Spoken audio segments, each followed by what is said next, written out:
GFML-jevci. Klepet z bivšimi dijaki Gimnazije Franca Miklošiča Ljutomer.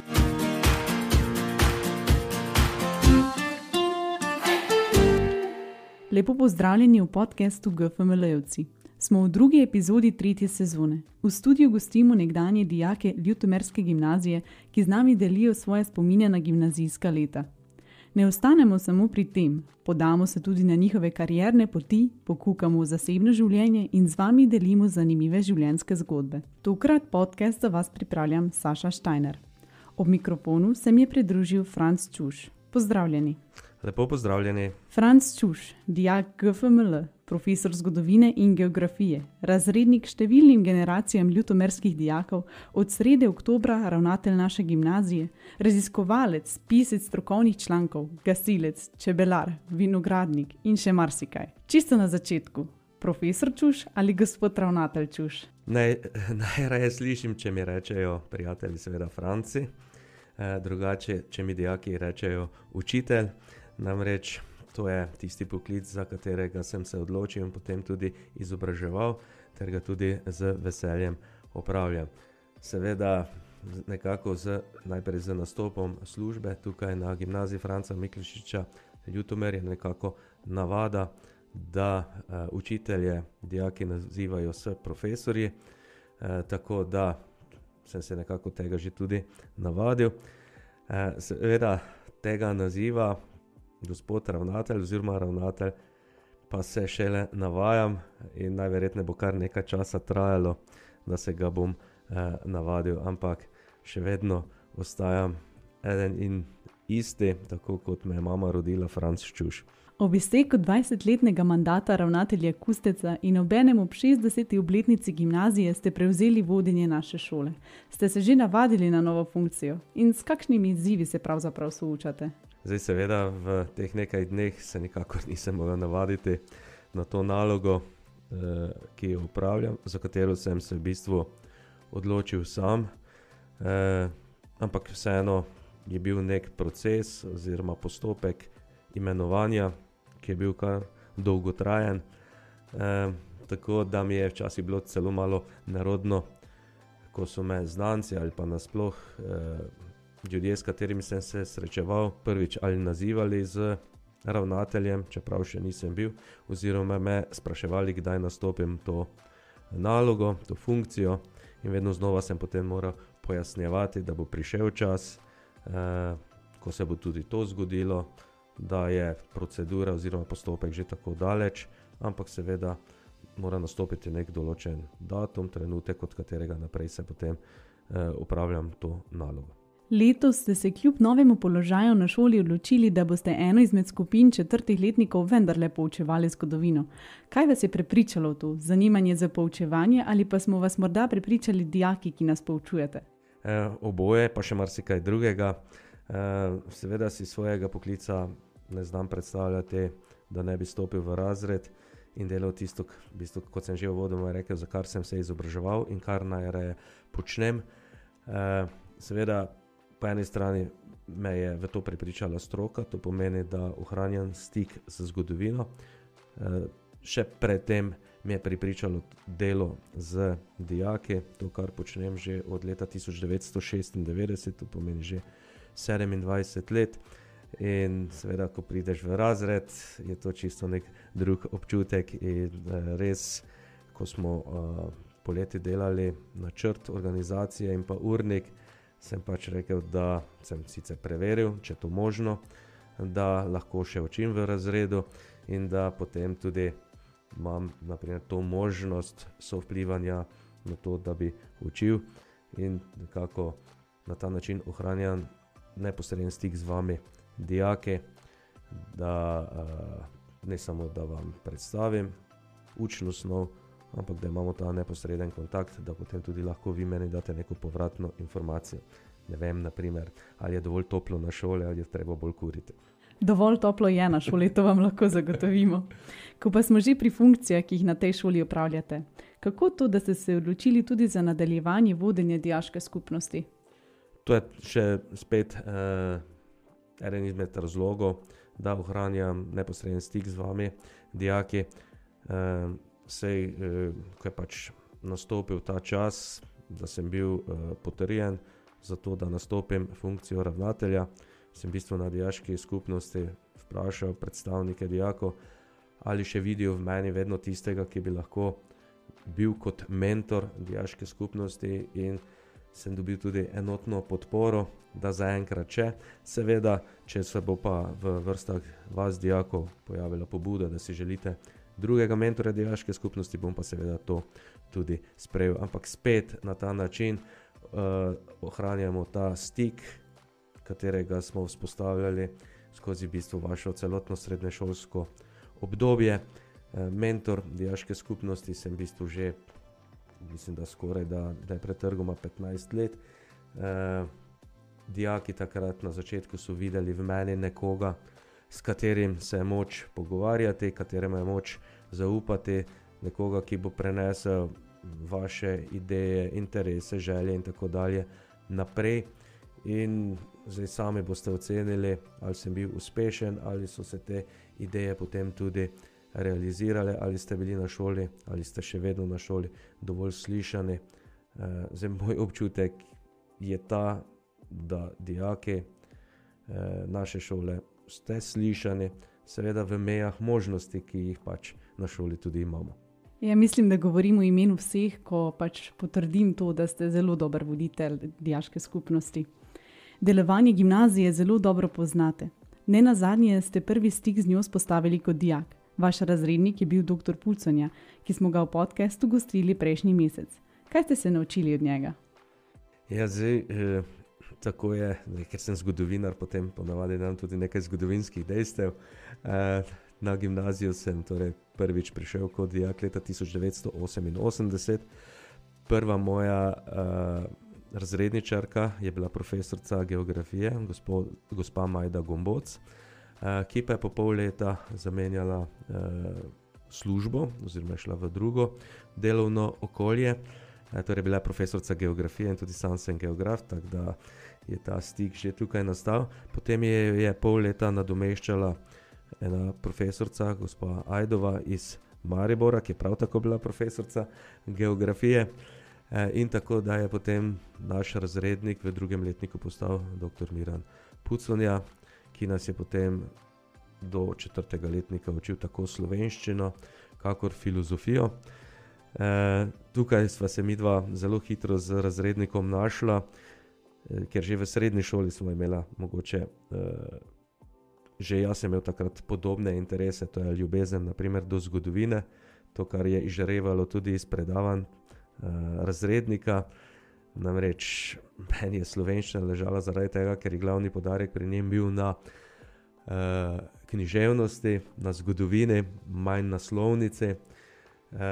Potem isto pri filozofiji, zgodovina filozofije, potem njegova zelo velika širina, poznavanje ne samo domače, ampak tudi svetovne književnosti, ampak vedno se nekako vračal v to okolje, iz katerega tudi jaz izhajam, in jaz sem sigurno prepričan, da sem ogromno ne samo informacij, ampak tudi odnos do domačega okolja, do domačih ljudi, do preteklosti vzljubil ravno skozi ure slovenščine pa pri filozofije pri razredniku. Tudi sedaj, ko sem pač prešel že v bolj zrela leta oziroma to celotno obdobje, vidim, da imamo kar podoben način preživljanja prostega časa. Profesor Puconja je s srcem in dušo vezan na zemljo in tudi meni zemlja ogromno pomeni in najbolj se sprostim ali pa nekako odklopim takrat, ko sem, ne vem, v svojem vinogradu, ko nekaj delam v svojem sadovnjaku, takrat lahko človek sprosti misli in razmišlja o marsičem, kar ne more početi, ne vem, ko gleda televizijo, računalnik, telefon ali je v družbi različnih ljudi. Tako da ja, sicer pa obstaja kar nekaj anekdot iz tega obdobja, ko sem bil kot v razredu pod razredništvom profesora Puconja, ampak mogoče niso glih vse za radio. Torej, omenili ste, da vas najbolj zanimata zgodovina in geografija. Pa ste kdaj pomislili, da bi šli študirati kakšno drugo smer? Idej je bilo zelo veliko. V osnovni šoli, tam v nižjih razredih, ko sem bil ministrant v cerkvi, sem bil prepričan, da bom šel za duhovnika. Potem tam nekje v 4., 5. razredu se mi je zelo imenitno zdelo biti poštar. Ampak vedno je pa ta ljubezen do zgodovine in geografije pa bila že bistvo, odkar sem znal brati. Sem vedno bral neke zgodovinske romane, zgodbe, pripovedi, gledal zgodovinske filme, vedno imel pri sebi atlas in tako dalje. Potem v osnovni šoli, v višjih razredih sem imel čudovito učiteljico zgodovine in geografije, gospo Mileno Žitek, ki me res zelo nagovorila v tej smeri, pa ne samo mene, ampak tudi moje sošolce. Tako da potem, ne vem, zakaj sem se vpisal v Ljutomer, to velikokrat razmišljam. Glavni razlog je bil zato, ker je semkaj 2 leti pred mano hodila moja sestra. Vsem so hodili moji bratranci, moji sorodniki. Ravno sedaj ob 60-letnici smo našteli, da nas je sigurno več kot 20 takšnih, ki smo sorodstveno povezani in smo obiskovali tukajšnjo šolo. Če pa še gremo na širše sorodstvo, pa nas je najverjetneje že za kakšen avtobus. No, ampak ko sem se pa vpisal semkaj v Ljutomer, sem pa že vedel, da bom šel študirati zgodovino pa geografijo. Ali bom učitelj zgodovine in geografije, takrat nisem razmišljal, ampak da se bom jaz ukvarjal z zgodovino in geografijo. Sicer tam proti koncu srednje šole, ko smo se poklicno usmerjali in so nam začeli predstavljati različne možnosti študija, pa ko sem se s sošolci pogovarjal, ne vem, kolega, ki je šel študirati pravo, sem rekel, kaj pa če bi jaz šel pravo, ker je to tudi malo z zgodovino povezano, se mi je zdelo, rekel Franci, ne, ti boš vse pravde izgubil, ker si preveč, ne vem, mehkega srca, preveč razumljiv, razumevajoč in ne boš imel srca, da bi nekdo, proti kateremu nastopaš, izgubil sodbo. To je bila mogoče ena manjša ideja. Potem, ko sem pa študiral zgodovino pa geografijo, sem se pa veliko družil s študenti agronomije, pa sem potem včasih tudi razmišljal, če ne bi šel študirati zgodovine geografije, pa mogoče bi bila agronomija tista, ki bi me tudi mogoče osrečila. Ampak zdaj vidim po tolikih letih, da sem se prav odločil in da je to tisti poklic,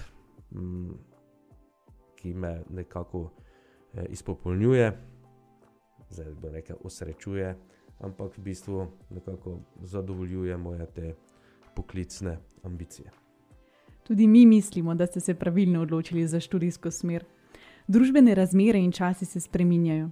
Ves čas ste v stiku z dijaki in dijaškim življenjem. Kaj bi rekli, kako ali po čem se sodobno dijaško življenje razlikuje od vašega, tistega, ki ste ga vi doživljali v svojih časih? Zdaj, jaz sem srednješolska leta živel v času velikih družbenih sprememb. Torej, srednjo šolo sem obiskoval med leti 1988 in 1992. To je ravno v času, ne vem, ko je bilo konec hladne vojne, ko se je rušil Berlinski zid, ko je padla železna zavesa, ko so se v vzhodu Evrope zgodili veliki družbeni pretresi, ko so razpadale velike države, za katere do takrat so bili ljudje prepričani, da bodo večno obstale. S tem razpadla je tudi Jugoslavija, pretrgani so bili marsikateri stiki z znanci, z ljudmi, ki so prihajali iz drugih tedanjih jugoslovanskih republik. Ta nacionalni, domoljubni, patriotski naboj je bil zelo ponosen. Doživel sem čas, ko je Slovenija šla skozi proces osamosvojitve in razglasila svojo samostojnost. Zdaj, če se spomnite 10-dnevne vojne, bil sem ravno star toliko kot ti sedaj, Saša, torej na prehodu iz 3. v 4. letnik. Vojne same nisem doživljal tako kot danes, ko je, ne vem, ko gledamo posnetke, veliko mrtvih in tako dalje. Čeprav je vojna bila zelo resna, ampak mi smo vsi bili prepričani, da vojna dolgo ne bo trajala in da v tej vojni bomo zmagali, da bo Slovenija samostojna. In v bistvu takšno razpoloženje je bilo v celotni tedanji družbi. Bilo je zelo veliko optimizma. Potem, ko je ta vojna se zaključila, se je vojna prenesla na tla ostalih jugoslovanskih republik, ne, vsakodnevno smo potem spremljali podobne prizore, kot jih danes vidimo iz Ukrajine, iz Palestine, Izraela in tako dalje. Naslednja zadeva, ki je močno vplivala na spremembe v družbi, je bila ta digitalizacija. Ne. Jaz sem še iz obdobja, ko smo še v osnovni, potem pa tudi še v srednji šoli tipkali na pisalni stroj, šele potem v 3. oziroma 4. letniku so se tukaj na šoli nabavili računalniki in potem smo se začeli učiti prvih računalniških orodij. Prvo seminarsko nalogo sem pod mentorstvom svojega predhodnika, mentorja, ravnatelja Zvonka Kusteca, potem v učilnici tipkal, pisal tukaj v šoli. Spominim je ostalo, da so sošolci čakali na plesne vaje, ki smo jih imeli tukaj v tedanji telovadnici Partizana. Popoldne, jaz sem 4-5 ur tipkal, potem šel na plesne vaje, drugi dan nadaljeval in tako dalje. Svoj prvi računalnik sem si kupil šele tam leta 1995, ko sem celo poletje bil natakar na Blaguškem jezeru. V 3 mesecih sem zaslužil ravno toliko, da sem si kupil en računalnik, vem, ker je bilo 386 oznaka, pa še ta ni bil nov. Tako da so bili takrat računalniki kar precej, mislim, težje dostopni, kot je pa danes. Ne? O kakšnih mobilnih telefonih sploh ni bilo. Ko sem bil v srednji šoli, šele je vzniknila ideja naprimer o internetu. Tako da vi ste se z vsemi temi orodji in pripomočki že rodili, mi smo se pa to šele priučili in marsikaj česa ne znamo tako dobro kot vi.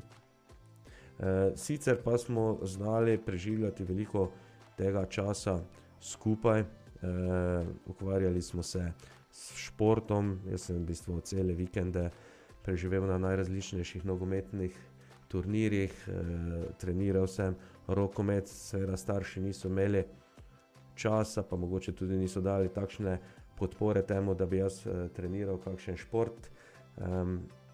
Tako da smo potem s kolegi se vozili z mopedi na te treninge.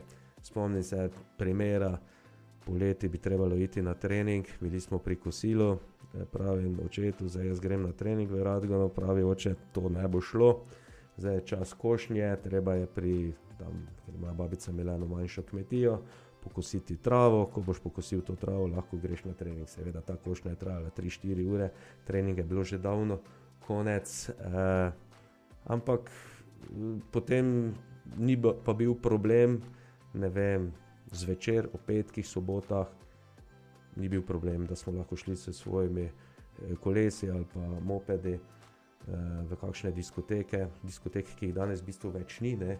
Takrat pa je skoraj da v vsakem gasilskem domu, vsak vikend bil disko, to pa zelo dobro vejo starši vas, sedanjih dijakov, ker so pač moja generacija in smo se takrat že tudi spoznavali pa ogromno družili. Ni bilo nekega druženja preko nekih spletnih možnosti, ne, vse je bilo potekalo v fizičnem stiku. No, če smo že pri vaši mladosti, nam predstavite začetke svoje karierne poti na Ljutomerski gimnaziji. Ja, zdaj zadnje dneve, ko smo se pogovarjali v bistvu o tem, kako sem se jaz znašel na mestu ravnatelja, pa ogromno sem zdaj o tem razmišljal. V bistvu življenje mi poteka čisto nekako spontano, ni šlo za nek načrtovan karierni razvoj. Leta 1996 sem tukaj na gimnaziji opravljal pedagoško prakso v zadnjem letniku študija, takrat so bile to 4 leta. V razredu sem se kar dobro počutil, močno mi je dvignilo samozavest to, da je semkaj na prakso prišla tudi moja profesorica iz pedagoške fakultete in potem, ko me je spremljala v razredu, se je njen odnos do mene močno spremenil v pozitivnem smislu. To pomeni, da sem jo najverjetneje prepričal, gospa je sicer bila že kar precej v zrelih letih, ampak je veljala na fakulteti za zelo strogo. Ampak midva sva potem razvila zelo pozitiven odnos. No, potem, tako kot vsako poletje, tako med dijaškim časom, kakor študijem, sem vedno nekaj delal. Prek študentskega servisa, takrat sem bil na Pomurskem sejmu v Gornji Radgoni, sem skrbel za parkirišča in pride tam moj predpostavljeni, da me kliče mama, da moram poklicati v Ljutomer, ker je klicala tajnica gospa Tončka. No in jaz potem pokličem. Tončka reče, da je tedajni ravnatelj Osvald išče nekoga, ki bi za polovičko učil geografijo pa zgodovino in če bi bil jaz zainteresiran, ne? In jaz ne vem, ali sem bil preveč nesamozavesten ali pa preveč samozavesten, sem rekel, dobro, bom premislil, pa pokličem jutri, ne? In potem seveda doma razmišljam, nisem še vpisal niti absolventa, za absolventa sem imel načrte, da bom šel malo okrog, izpite sem imel že skoraj vse opravljene, diplomo bi še bilo potrebno narediti tako na geografiji kot zgodovini, ampak potem sem bil sprejet na razgovor in tedajni ravnatelj mi ponudi za polovico, da lahko učim zgodovino pa geografijo. Glavno zaslugo pa zahvalo za to imata moja kolega, profesorja Danilo Obal in pa Suzana Rauter, ki sta svetovala tedajnemu ravnatelju, da se naj obrne na mene. Seveda, še vedno nisem imel takrat v načrtu, da bom sploh tukaj zaposlen, moral sem še iti v vojsko. Ravno v soboto sem se srečal s prvo to generacijo, ki so se vpisali leta 96, 97 in smo obujali spomine, kako je bilo. No in potem mi je ravnatelj tudi povedal, če boš prišel do začetka naslednjega šolskega leta iz vojske, potem imaš možnost tukaj stalne zaposlitve. No, in jaz sem se sam šel potem prijaviti, ker takrat še bilo obvezno služenje vojaškega roka v Gornjo Radgono, da če lahko grem meseca januarja v vojsko, potem sem bil konec avgusta doma in s 1. septembrom sem začel delati. In seveda se to danes sliši kot neke vrste zgodba iz pravljice, ne?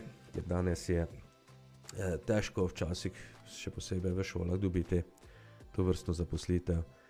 In sedaj po 27 letih vidim, kako se v bistvu vse slučajno, ali pa tudi ne, je bil nek načrt, da sem se znašel tukaj.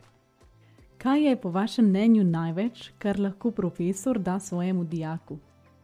Ja, zdaj nekdo bo rekel, da je naloga učitelja, da da svojemu dijaku vsa znanja, ki jih ima. To vsekakor ne gre, pa tudi ni namen.